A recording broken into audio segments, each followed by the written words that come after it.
वह निषाद कहता है कि प्रभु मैं आपको जो है जानता हूं, आपकी महिमा को जानता हूं, आपको हम जो है अपनी नाव में नहीं बैठाएंगे। कि मांगी नाव न केवट आना, मांगी नाव न केवट आना, कहाई तुम्हारे मरम में जाना, कहाई तुम्हारे मरम में जाना। हे प्रभु मैं तुम्हारे मरम को जानता हूं। जब प्रभु ने कहा कि नाव लेकर के आओ मित्र,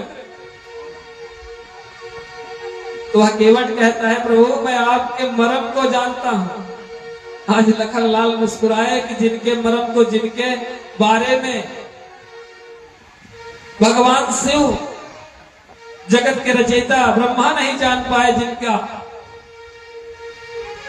रहस्य, उस रहस्य को यह केवट कैसे जान लिया। लखन लाल मुस्कुराए बोले मित्र कैसे तुम जान पाए। मन ही मन कह रहे तो परम ब्रह्म है, क्या तो पार शंकर और ब्रह्मा नहीं पाए, तो यह केवट कैसे जान गया। उसने कहा प्रभु मैं जानता हूं, पत्थर से नारी प्रकट कर दिए और कहीं मेरे नौका पर चरण रख देंगे तो काठ की नाव मेरी नारी होकर के परलोक चली जाएगी, तो मेरे परिवार का भरण पोषण कैसे होगा। मेरे परिवार का भरण पोषण इसी नाव के सहारे होता है।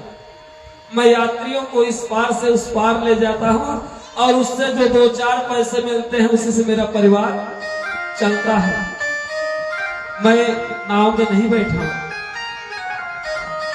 और बैठाऊंगा तो एक शर्त है। प्रभु ने कहा बोलो भाई क्या शर्त है। बोले शर्त यही है कि हमने सुना है कि आपके चरण की रज धूली पत्थर पे जैसे पड़ी वैसे नारी प्रकट हो गई, तो जब तक आपके पैरों को मैं धुलूंगा नहीं तब तक अपनी नाव पे बैठाऊंगा नहीं। आज प्रभु कहते हैं बिना पैर धुले नहीं जाओ, बैठाओगी नाव पे। तो केवट ने कहा नहीं प्रभु, और दूसरा यहाँ कोई और नाविक आएगा भी नहीं, क्योंकि आज एक दिन के लिए मेरी पारी है और हमारे समाज का नियम है एक एक दिन के लिए एक एक लोगों को जो है नियुक्त किया जाता है। तो आज यह पूरे दिन की नियुक्ति मेरी हुई है, मेरे अलावा कोई दूसरा केवट खेवैया मिलेगा नहीं। और तभी आप उस पार जाओगे जब आपके पैरों का प्रक्षालन होगा। दौड़ करके जो है प्रभु ने कहा ठीक है पैर धुल लो। दौड़ करके गया, काठ की कठौती में जल भर करके लाया, पैर धुलने शुरू कर दिए। प्रभु ने कहा ठीक है पैर धुलो। एक पैर जैसे धुले, धुल करके जमीन पर रखे, दूसरा उसमें डाले, धुला। उसने कहा प्रभु फिर से ये पैर रखो, इसमें रज लग गई, नदी की बालू मिट्टी लग गई।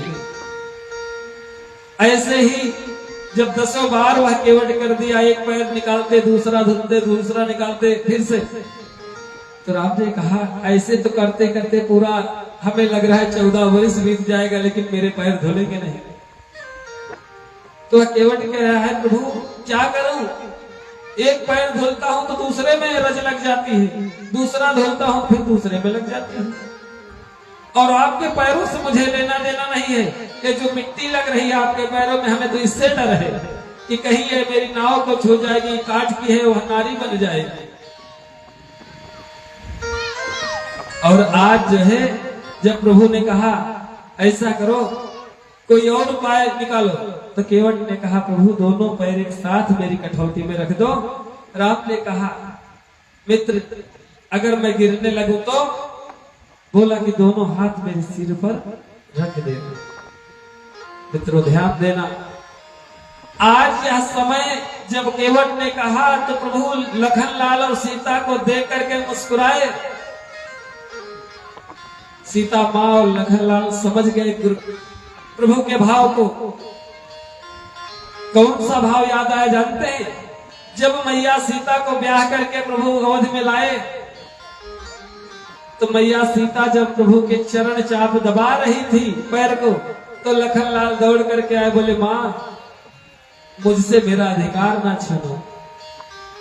बोले क्या? बोले मुझे एक वरदान दे दो। बोले कौन सा वरदान? तुम तो मेरे पुत्र हो।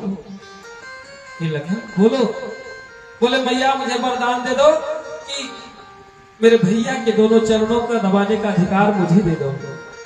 इतना सुनते ही मां जानकी के शरीर से मानो प्राण ही निकल गए। किसी पतिव्रता स्त्री से अगर उसके पति के पैरों की सेवा छीन ली जाए, मांग ली जाए, उस पत्नी के हृदय पे क्या बीतेगा? आज जो है मां सीता अचेत अवस्था में बैठ गई है। तो प्रभु राम ने कहा, हे सीता ऐसे अचेत ना हो, कह दो ना कि एक पैर तुम ले लो सेवा के लिए, दूसरा पैर लखन को दे दो। एक शरीर के दो पैर है, दोनों का बंटवारा हो गया। एक का मां सीता सेवा करती थी, दूसरे का लखनलाल करते थे। आज उसी दृश्य को याद करके प्रभु सीता और लखन को देख करके मुस्कुराए, बोले कि जिस पैर को लेकर के तुम दोनों झगड़ रहे थे, आज यह केवट भाग्यशाली है कि आज यह कह रहा है कि दोनों पैर मुझे दे दो। धन्य है प्रभु। काठ की कठौती में प्रभु खड़े हो गए, और खड़े होने के बाद दोनों हाथ उसके केवट के सिर पर रख दिए। वह केवट धन्य हो गया। उसने कहा, जगत के पिता, जगत के पालनहार आज मेरे सिर पर हाथ रख दिए। आज यह दास इस भवसागर से पार हो गया। हे प्रभु, अभी भी मैं आपको इस पार से उस पार नहीं ले जाऊंगा, पहले चरणों तक पाऊंगा। लखनलाल ने कहा, मित्र अब क्या बची हुई है शर्त? तो राम ने कहा, यह केवट बहुत बुद्धिमान है, यह अपने पितरों को यहाँ से मुक्त कराएगा, तब हमें आपको इस यहाँ से पार करेगा। केवट ने चरणामृत पा करके अपने स्वजनों को, परिवारजनों को, अपने समाज के लोगों को, सभी को चरणामृत जो है प्रभु का वितरित किया। वही तर्पण किया पितरों का।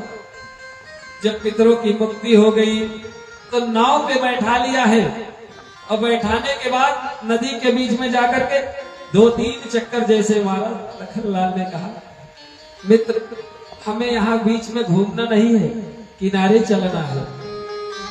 तो वह कह रहा है कि ऐसे थोड़ी जाने देंगे, प्रभु मुझे वचन दो कि यह जो भवसागर का चक्कर है जी उसी में घूम रहा है, अगर आप मुझे इस पार से उस पार जाने का वचन देंगे तभी आपको ले जाएंगे। तो अब क्या कह रहे हैं केवट? आगे चल रहे हैं तो कह रहे हैं गंगा मैया से, मेरी नैया में लक्ष्मण राम, गंगा मैया धीरे चलो,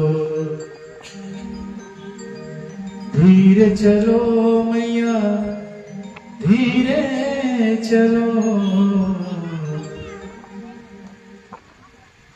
ओ मेरी नैया में लक्ष्मण राम, गंगा मैया धीरे चलो, मेरी नैया में लक्ष्मण राम, गंगा मैया धीरे चलो, मेरी नैया में लक्ष्मण राम, गंगा मैया धीरे चलो, धीरे चलो मैया धीरे चलो, धीरे बहो मैया धीरे बहो, मेरी नैया में लक्ष्मण राम, गंगा मैया धीरे बहो, मेरी नैया में लक्ष्मण राम, गंगा मैया धीरे चलो।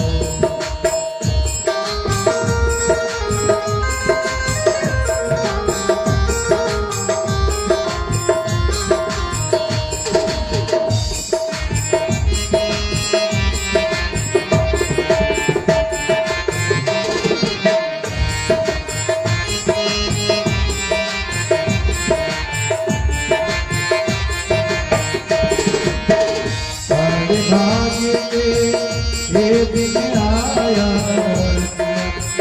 बड़े भाग्य से ये दिन आया, चरण धोए चले अमृत पाया, चरण धोए चले अमृत पाया, मेरे मेरे मन गए बिगड़े काम, धीरे बहो मेरी नैया में लक्ष्मण राम, गंगा मैया धीरे बहो।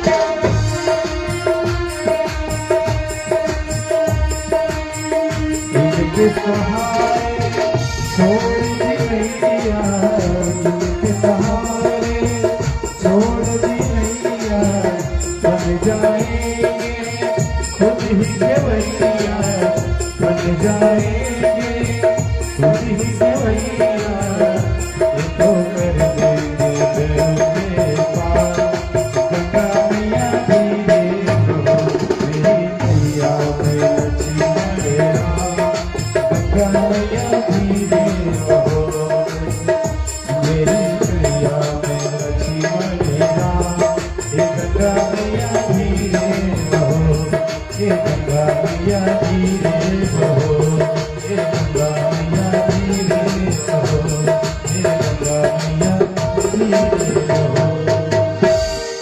एक बार प्रेम से बोली भक्तवत्सल भगवान की जय। आज जो है मेरे प्रभु नाव पे सवार होकर के जो है पार हो रहे हैं। केवट कहता है कि मां धीरे बहो, मेरे नाव में जो है जगत के पालनहार जगत के पिता बैठे हुए हैं और गंगा मैया हिलकोरे मार रही ताकि प्रभु के चरण को जो है उनकी चरण रज गंगा में जो है मिल जाए। गंगा मैया इसलिए लहर दे रही थी, जैसे ही प्रभु के पैरों को स्पर्श की वैसे ही शांत हो गई। इस पार से उस पार जब पहुंच गए तो वह निषाद वह केवट क्या कह रहा है कि नाथ आज मैं कहा न पावा कि मिटे दोष दुख दारिद्र दावा। तो प्रभु आज मेरे जीवन का सारा दुख सारा दरिद्र सारी दरिद्रता मिट गई। आज मैं प्रभु धन्य हो गया, मेरा कुल तर गया। जब इतना कहे तो प्रभु ने कहा कि कुछ तो उतराई देनी चाहिए, लेकिन राम के पास कुछ नहीं है। प्रभु तो सब कुछ त्याग करके चल दिए हैं अवध से, लखन लाल के पास भी नहीं है, लेकिन मां सीता के हाथों में मुदरी थी, उन्होंने निकाल करके जैसे ही केवट को देना चाहा, केवट ने कहा मां यह कैसे संभव है कि आपके द्वारा दिया हुआ मैं ले लूंगा, और मां ये तो समाज की रीति है, बिरादरी की भाई बिरादरी की रीति है। एक बिरादरी दूसरे बिरादरी से ऐसे पराश्रमिक नहीं लेते। मां जानकी ने मन में सोचा कि कौन सी बिरादरी यहां जुड़ गई। सोचने योग्य बात है प्रभु। राम से आज केवट कह रहा है प्रभु मैं समाज से निष्कासित कर दिया जाऊंगा अगर आपसे उतराई का धन लूंगा। मित्रों ध्यान देना, आज केवट संदेश देना चाहता है समाज को। कह क्या रहा है कि प्रभु नाई नाई से न लेते हैं अधोबी धोबी से न लेते हैं। हे प्रभु, एक नाई दूसरे नाई से जो छौरी कार्य होता है दाढ़ी बाल बनाने का पैसा नहीं लेता है। एक धोबी दूसरे धोबी के जब वस्त्रों को धुलता है तो उसकी धुलाई भी नहीं लेता। तो प्रभु, यह कैसे संभव है कि आपसे मैं उतराई लूंगा? बहुत गंभीर विषय है। आज केवट यह बताना चाह रहा है कि प्रभु, जगत के खेवैया आप हो, भवसागर से पार करने वाले आप हो, और इस नदी सागर से पार करने वाला मैं। तो हम दोनों एक ही बिरादरी के हुए प्रभु। आप भवसागर से लोगों को पार करते हो, मैं इस पार से उस पार ले जाता हूं, नदी के इस छोर से दूसरे छोर पर उतारता हूं। तो प्रभु, हम आप तो भाई हुए, हम आप तो एक ही बिरादरी के हैं। अगर आपसे उतराई ले लूंगा तो कौन से समाज में मुंह दिखाऊंगा? कितनी सुंदर बात आज केवट ने कही। तो प्रभु ने कहा ठीक है, फिर भी परिश्रम। तो केवट ने कहा प्रभु, अगर देना चाहते हो तो एक वचन दो कि जब मैं इस भवसागर में फंसूं तो इससे मेरा उद्धार कर देना, इस भवसागर से मुझे पार उतार देना। बोली भक्त वत्सल भगवान की कितनी सुंदर बात कही। मित्रों, आज भी हमारे समाज में जो एक दूसरे के हैं वही लेते होंगे एक दूसरे से जो इस समाज की रीत को नहीं जानते। एक नाई दूसरे नाई से नहीं लेता है, एक धोबी दूसरे धोबी से, एक दर्जी दूसरे दर्जी से सिलाई, ये विधि नहीं चलती है। एक दूसरे के भाई होते हैं। आज इतना कहा और कह करके आगे बढ़े हैं। और इधर जो प्रभु के केस थे ना, उसमें प्रभु ने क्या किया, बट वृक्ष बरगद के दूध को जो है लगाया।